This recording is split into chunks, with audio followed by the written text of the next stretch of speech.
9 человек прошли отбор, попали в шестерку, такого не было раньше. Интеллектуальные баталии выявили лучших гроссмейстеров округа. На встрече главы региона обсудили итоги первенства СКФО по классическим шахматам. Постов на границе отныне не будет. Мы решили совместно поставить арку, которая будет обозначать границу. Достопримечательность, разграничивающая два района. В Аки-юрте установят арку на границе Малгобекского и Надтеречного районов. Помимо того, что это нарушение дорожного движения, это самое основное, это человеческие жизни. Они спешат спасти жизни других, рискуя своей. Почему водители не уступают дорогу карете скорой помощи и к чему это приводит, расскажем и покажем.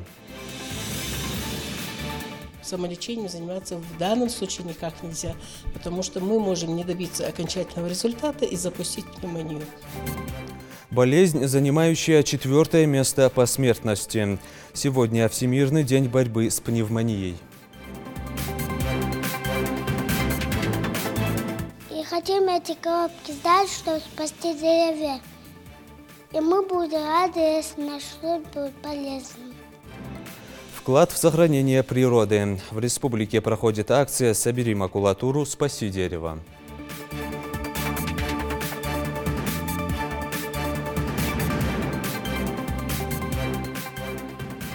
На канале Ингушетия Новости 24. Добрый вечер. По итогам первенства СКФО по классическим шахматам среди детей, юношей и девушек, которое впервые проводилось в Ингушетии, сразу 5 ингушских шахматистов завоевали право выступить на первенстве России. Еще 4 отправятся на соревнования «Первая лига». Об этом сообщил президент Федерации шахмат региона Эрнесто Инаркиев на встрече с главой Ингушетии. Первенство проводилось в республике с 1 по 11 ноября. По словам Эрнеста Инаркиева, в соревнованиях приняли участие порядка 170 юных шахматистов из всех субъектов СКФО. Глава региона поблагодарил организаторов мероприятия и родителей. Напомним, руководство региона уделяет особое внимание популяризации шахматного спорта. В настоящее время во всех школах республики введены уроки шахмат. В мае в Ингушетии были подведены итоги регионального конкурса на лучшее преподавание шахмат в общеобразовательных учреждениях, который проводился в рамках проекта Российской шахматной федерации и благотворительного фонда Елены и Геннадия Тимченко. В августе в республике прошли международный шахматный фестиваль «Башня Согласия» и детский шахматный турнир «Надежда Северного Кавказа-2018». В прошлом году всего 2 только смогли отбор пройти. Вот где серебро было, там у нас мальчик до 13 лет понимал.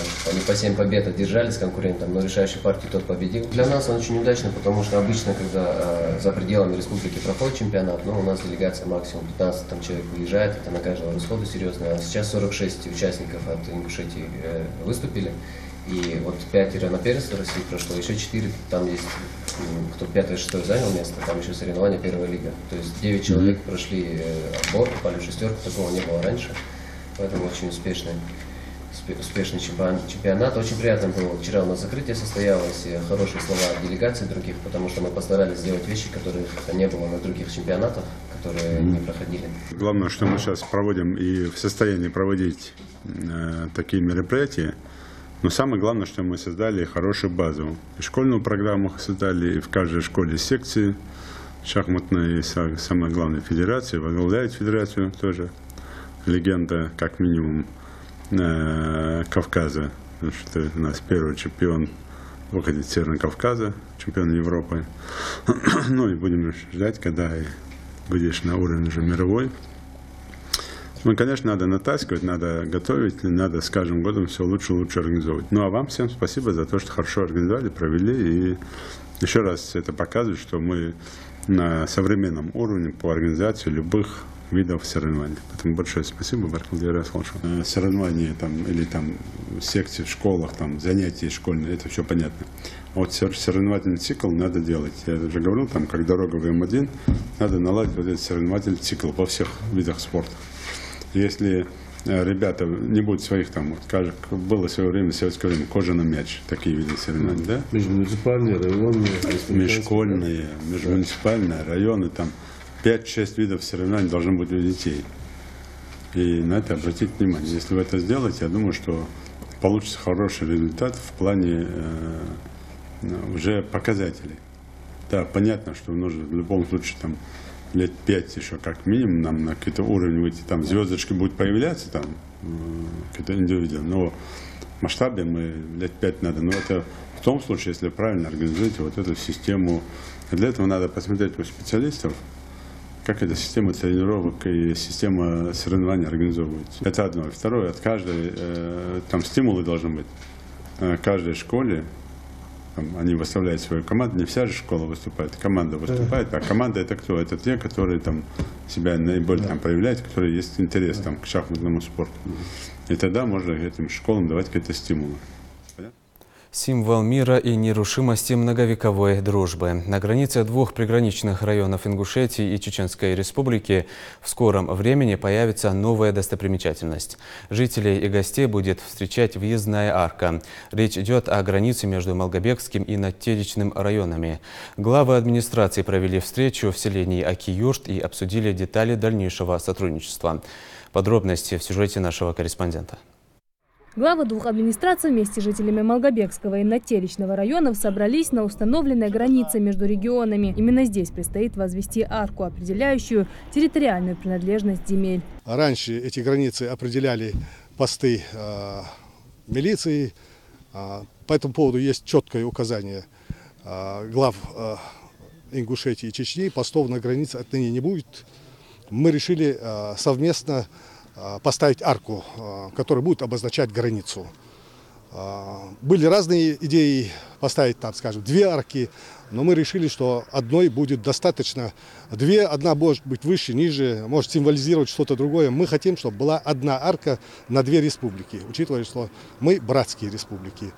На этой арке с одной стороны будет написано Республика Ингушетия, Малгобекский район, с другой стороны на той же арке будет надпись Чеченская Республика, Натеричный район. На мой взгляд, это символизирует прежде всего равенство и братство. Местные жители отмечают, из-за отсутствия четкого разграничения территории у них часто возникали вопросы, особенно когда речь заходила о том, в какой юрисдикции находится тот или иной земельный участок. Теперь эта неопределенность останется позади. Граница мы установили совместно столб с Хамзатом, чтобы ясность была, где мы будем устанавливать арку. В связи с тем, что граница вот она находится, и дорога по данной категории, по данной границе находится на балансе Министерства автомобильных дорог Чеченской Республики. В связи с чем мы сегодня устанавливаем вот эту арку вот тут.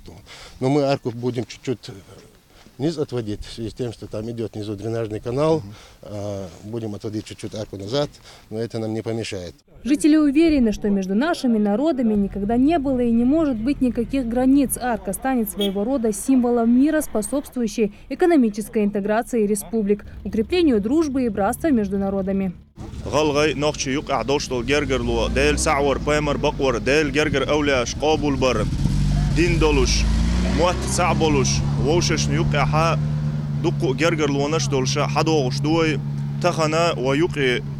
برجل ياشو جرانيتا تغن شوشة ويخج زمان جاها أتشنوشين دعيوشيل شكرتن يقي دازو برجل ياشدوي تغنا أق نقشي غاوي قامن يقي يروي برجلون برجل يقشل أرك ويوغرا إذا قام قصدر داتز ويقام ملج أوغا أقدو على بولشناهن ليأشي ويقام دال ملاق أستر دولش دات سنت سلسع نقشي غلغي ونع ديكنع تازي تاع مول تاع ساغع يالو تاع مسومتي صندخ ناخدو وزي سيلا عولش داله ونقع دوش دول جرجر لوقي تاج اخدويل. Отметили закладку арки национальными чапельгаш.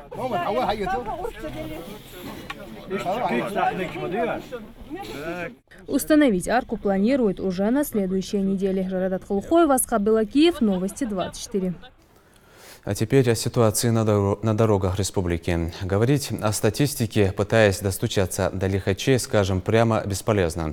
Цифры с каждым днем только растут. Социальные сети регулярно пополняются новыми кадрами с мест ДТП. В большинстве случаев не обходятся без пострадавших, нередки и аварии с летальным исходом. И чаще всего причинами ДТП становятся превышение скорости и выезд на встречку. Ситуацию усугубляют и аварии с участием карет скорой помощи, которым редко кто уступает дорогу. Что это? Элементарное незнание правил или просто равнодушие? Тамерлан Хамхоев попытался найти ответы на эти вопросы. «Уступи дорогу, едет карета скорой помощи». Эту фразу, по-видимому, ингушские автолюбители в большинстве случаев предпочитают не слышать. Очередное подтверждение тому ДТП в Сунже с участием автомобиля скорой помощи. Направлявшаяся на выезд бригада врачей попала в аварию по вине одного из нарушителей. Сейчас обломки фрагментов машин собраны в аккуратную кучу, и можно восстанавливать картину произошедшего. 8 часов 15 минут примерно в Сунжском районе произошло дорожно-транспортное происшествие с участием двух автомашин.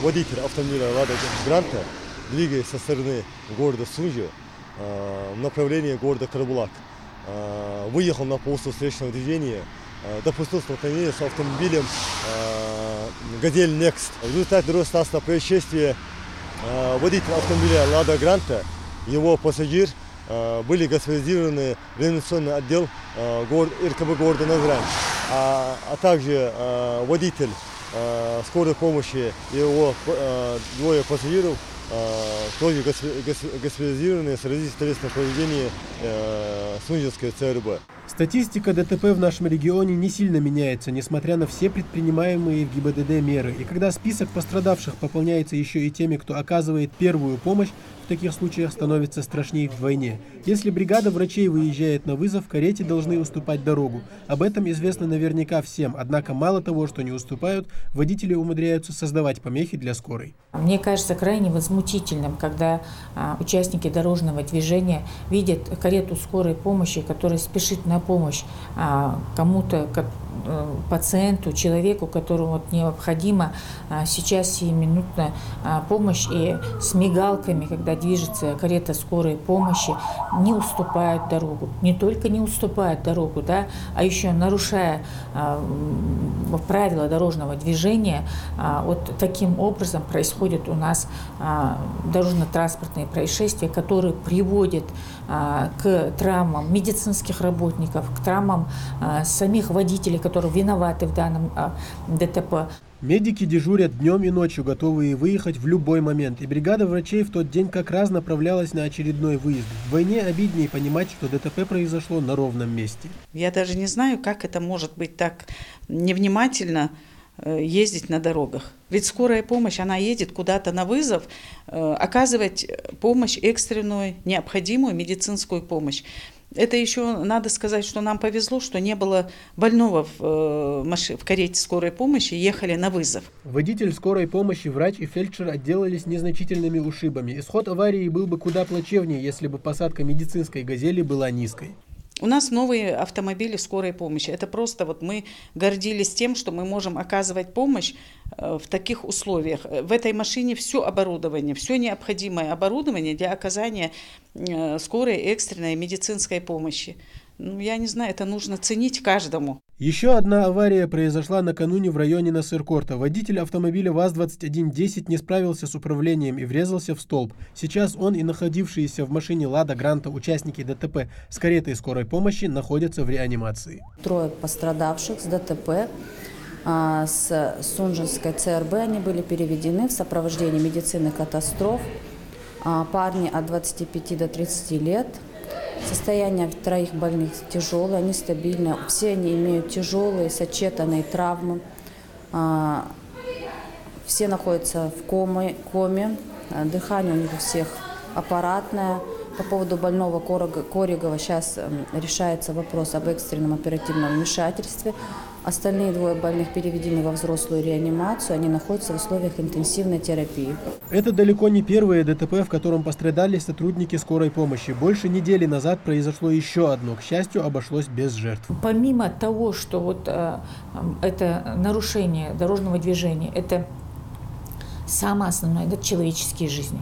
Жизни тех, кто находится за рулем и кареты скорой помощи, и другого транспортного средства. Да. Помимо этого, вот за этот месяц у нас пострадали 2 кареты скорой помощи, 2 автомобиля, которые закуплены в прошлом году. Это совершенно новые средства для оказания помощи, модульные нашему населению. И практически, что в первом случае, что во втором случае, как бы нормальному восстановлению это все не подлежит. В ГИБДД с нарушителями борются всеми известными способами. Штрафы, камеры фото и видеофиксации, лежачие полицейские, регулярные рейды сотрудников ГИБДД. Это не полный перечень мероприятий, направленных на снижение количества аварий. Профилактическая работа по предупреждению дорожно-транспортных происшествий и выявлению лиц злостных нарушителей продолжается и будем проводить в населенных пунктах нашей республики. Разумеется, все эти меры малоэффективны, если не удастся достучаться до людей. В каждом новостном паблике в соцсетях не проходит и дня без заметки об очередной аварии. И если весь народ выступит против беспредела на дорогах, каждый начав с самого себя, тогда, возможно, цель будет достигнута. Тамерлан Хамхоев, Майырбек Мержоев, Новости 24. Сегодня День специалиста по безопасности. Этот праздник широко отмечается всеми профессионалами служб создания и поддержания безопасности в широком смысле этого слова. Другими словами, сегодня можно поздравлять всех специалистов, связавших свою судьбу с профессией security. Многие годы в обществе существовало укрепившееся мнение, что служба безопасности – это трудная доля мужчин. Но в последние годы представительницы прекрасной половины человечества успешно разрушают этот стереотип и становятся не только сотрудниками служб безопасности, но и телохранителями. Крупнейший банк в России и один из ведущих глобальных финансовых институтов Сбербанк отмечает сегодня 177-ю годовщину со дня основания. В свой день рождения ингушский филиал Сбербанка открыл новый офис в Магасе. Расположен он на одной из центральных улиц города. На торжественном открытии присутствовали почетные гости, сотрудники банка и местные жители. Оценил условия, созданные в офисе, зам управляющего ингушским отделением банка Рустам Сагов.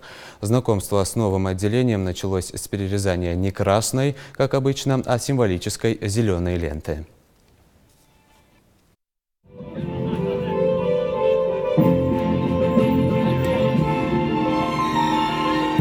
Мы давно хотели здесь открыть филиал, так как мы не были представлены в столице. Мы работали над этим вопросом, и в этом году нам удалось реализовать. Здесь работают более 5000 сотрудников тех или иных организаций разных. А здесь проживает большое количество жителей. Этот вопрос, он поднимался неоднократно. Мы обсуждали и с мэрией города, и также с главой. На самом деле, клиентам, которые проживают здесь, да, раньше необходимо было ездить в ближайшие филиалы города Назрань. Сейчас нет такой необходимости, шаговой доступности. Они могут обращаться и получать весь спектр банковских операций. День борьбы с пневмонией отмечают сегодня во всем мире. Заболевание, известное как воспаление легких, способно привести к летальному исходу. Среди причин смертности этот недуг стоит на 4-м месте после заболеваний сердца, сосудов, тяжелых травм и отравлений. Подробно о мерах профилактики и способах лечения в следующем материале. Пневмонией чаще всего болеют дети, пожилые люди с сердечной недостаточностью, с пороками развития легких, больные с ослабленным иммунитетом, курящие и злоупотребляющие алкоголем люди. На базе пульмонологического отделения от воспаления легких ежегодно лечатся несколько десятков человек. Так как отделение рассчитано на 35 коечных мест, сейчас на данный момент все койки у нас заняты.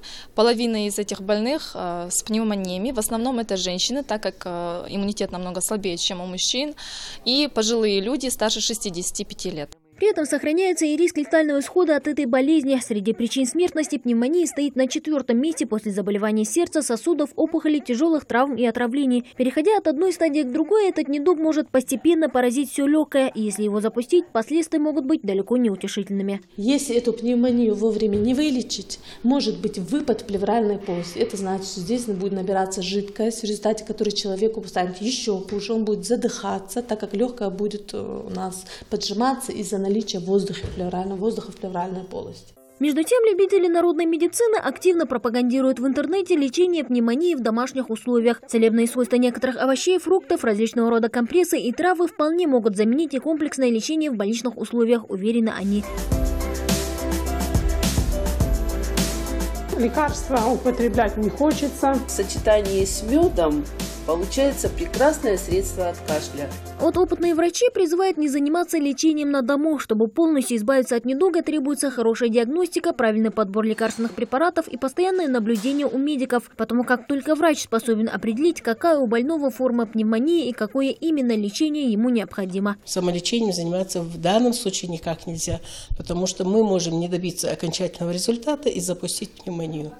И в течение долгого времени потом она становится устойчива ко всем этим антибиотикам, не поддается лечению, и, конечно, могут любые другие побочные эти заболевания подключиться к этому на фоне ослабленного организма. Лихорадка, слабость, боль в грудной клетке, одышка и кашель – эти симптомы присущи не только простуде и гриппу, но и пневмонии, а потому при малейшем подозрении на недуг стоит немедля обратиться к медикам. Повседневной заботы и отсутствие времени на визит к врачу, халатному отношению к собственному здоровью вовсе не оправдание. Мадина Пугоева, Майрбек Миржоев, Новости 24. В России в третьем квартале текущего года выдано рекордное количество автокредитов, свыше 180 тысяч, на сумму почти в 133 миллиарда рублей. Это исторический максимум по сравнению с аналогичным периодом прошлого года. Общая сумма кредита выросла на 11%. Средняя сумма выдаваемого автокредита тоже растет. В третьем квартале этого года она составила 733 тысячи рублей, что почти на 100 тысяч рублей больше, чем было в прошлом году. Средний срок автокредита тоже увеличивается. По сравнению с прошлым годом он стал длиннее на 9 месяцев и сейчас составляет 4 года и 1 месяц. Экологические проблемы очень актуальны в наше время, и в Ингушетии им уделяется пристальное внимание. С 25 октября в республике проходит акция «Собери макулатуру, спаси дерево». Социальный проект уже стал доброй традицией среди школьников и взрослых. Цель акции – формирование ответственного отношения к окружающей природе. Отмечу, что в ней могут принять участие все школы региона. Как проходит сбор вторичного сырья, расскажет Дана Плиева.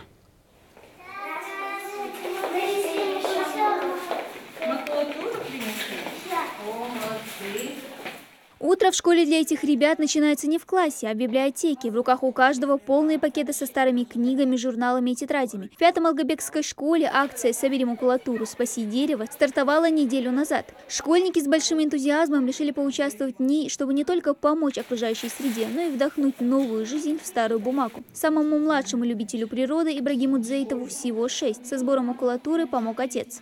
У нас есть магазин. Когда привозят товар, остается много коробок.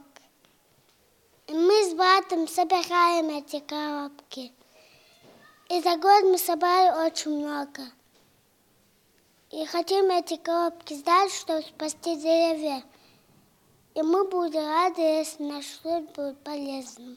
Поучаствовать в акции Ибрагиму предложил старший брат Абдулмалик. Это небольшая кипа бумаги, лишь малая часть бумажного клада, собранного школьником. А это 2,5 тонны макулатуры. Именно столько в рамках акции сумела собрать семья Дзейтовых. Остальная часть хранится дома, на складе. Чтобы ее загрузить, понадобится не одна машина. Всю эту макулатуру собирали в течение года, чтобы сдать на переработку. Но, услышав об акции, передумали, потому что знают, как важно беречь природу. Природа – это богатство нашей Родины.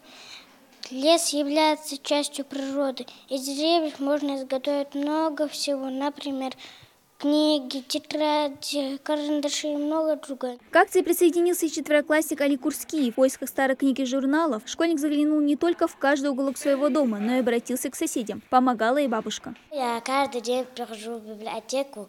Я люблю читать, поэтому я хочу, чтобы мне одна книга не пропала. И собрать макулатуру, чтобы появились очень много новых книг. За проведение акции в школе взялась Людмила Курскиева. Узнав о ней из социальных сетей, для педагога стало неожиданностью, что учащиеся так загорятся желанием поучаствовать. Всего в школе за столь короткий промежуток времени собрали около 3 тонн макулатуры. По мнению педагогов, акция главным образом учит детей заботиться о природе и бороться с массовой вырубкой леса. Мы все время говорим детям о том, что природу надо беречь, что все время надо следить за растениями. Дети младшего возраста, конечно, им это очень интересно, и они помогают нам. Вот у нас есть школьный двор сзади, и мы часто там сажаем цветы, сажаем деревья, и они за ними ухаживают. Акция «Собери макулатуру, спаси дерево» организована Комитетом экологии и природным ресурсам при поддержке Министерства образования. В регионе ее проводят не первый год. Участие могут принять все желающие. Главный посыл акции – беречь природу. Проведение данной акции является вовлечением учащихся общеобразовательных учреждений в практическую деятельность по охране окружающей среды, также для воспитания экологической культуры подрастающего поколения, для снижения количества отходов в виде макулатуры и вторичного использования. Стартовав 25 октября, акция продлится ровно месяц. После всю собранную макулатуру передадут региональному оператору, а дальше на переработку. Победители наградят грамотами и памятными подарками, но главное все же не это. Старые книги, журналы, исписанные тетрадки в рамках этой акции получат вторую жизнь, а деревья – надежду на спасение. Дана Плиева, Магомед Дасхоев, Новости 24. Сразу на 2 всероссийских турнирах по самбо отличился наш земляк Хусен Дзауров. На Кубке Долгопрудного, посвященного 80-летию самбо, Хусен занял 1-е место. А на турнире памяти Героя Советского Союза, заслуженного летчика Павлова, он провел 7 встреч, одержав в каждой убедительную победу. Также на этом турнире ингушский спортсмен получил грамоту за лучшую технику и выполнил норматив кандидата мастера спорта. Утеплиться к холодам предлагает магазин «Снежка». В Ингушетии с 12 по 18 ноября с 9 утра и до 19 часов вечера проходит выставка меховых изделий. Представлены шубы, жилетки, полушубки. Для модниц региона магазину есть что предложить. А самое главное, «Снежка» предлагает покупку меховых изделий в рассрочку. Зарема Ивлоева расскажет подробнее. Солнечная осень позади, на улице уже чувствуются первые холода. В самые морозные дни женщин согревают любимые шубы. Для тех, кто не успел выбрать себе главный предмет гардероба предстоящего сезона, есть выгодное предложение. Представители фабрики «Снежка» привезли в Ингушетию более 1000 меховых изделий. На выставке представлены шубы от 40 до 62 размера, моделей от классики до ультрасовременных, разных длин, от коротких до шуб в пол, на молодежь, на пожилых людей. Короткие, длинные, яркие или классические. Все это дело вкуса покупательниц. Ну а представители «Снежки» в свою очередь готовы удовлетворить запросы всех модниц. Также магазин предлагает как выгодные условия покупки, так и различные акции. К примеру, здесь можно взять шубу в рассрочку. Все, что нужно, иметь при себе паспорт, не обязателен даже первый взнос. Мы приехали к вам из города Киров. Киров всегда назывался меховой столицей России. Привезли более 1000 изделий из меха норки. Все изделия фабричные, все имеют свой сертификат. И также все изделия можно приобрести в рассрочку до 3 лет. Никакой переплаты, при себе нужно иметь только паспорт, никаких комиссий и скрытых платежей у вас не будет. Платите только то, что указано на ценнике. Мы с радостью дарим каждому покупателю жилетку, меховую жилетку из песца при покупке норковой шубы. Новость о возможности покупки шубы в рассрочку привлекает все больше покупательниц. Напомню, что фабрика «Снежка» представляет свою продукцию в Ингушетии ежегодно. Поэтому многие жители региона приходят сюда за покупками повторно. А все благодаря качественному обслуживанию, консультированию и большому выбору. Померила полушубок, мне он понравился. Меха хорошие, люди отзывчивые, продавцы очень хорошие тут. Поэтому, конечно, и если учесть, что они идут навстречу населению, потому что не у всех есть деньги. Кто-то может в рассрочку взять шубу для себя. Так что мне лично нравится продукция. Еще один важный момент. Все шубы чипированы, то есть имеют свой индивидуальный КИС – паспорт изделия. Благодаря специальной программе на смартфоне и чипу любой желающий за пару секунд может узнать, откуда шубка и из какого меха. Все изделия «Снежки» отшиваются в России. Выставка расположилась во Дворце культуры в Назране по адресу улица Фабричная, 3. Свой ассортимент норковых шуб высокого качества магазин будет представлять с 12 по 18 ноября. Ежедневно с 9 утра до 19 часов вечера в «Снежке» вас ждет большой выбор роскошных шуб на любой вкус. Зарема Ивлоева, Майрбек Миржоев, Новости 24. Все информационные выпуски и анонсы наших программ смотрите на официальных страницах в соцсетях Facebook, Instagram, YouTube, Twitter и ВКонтакте.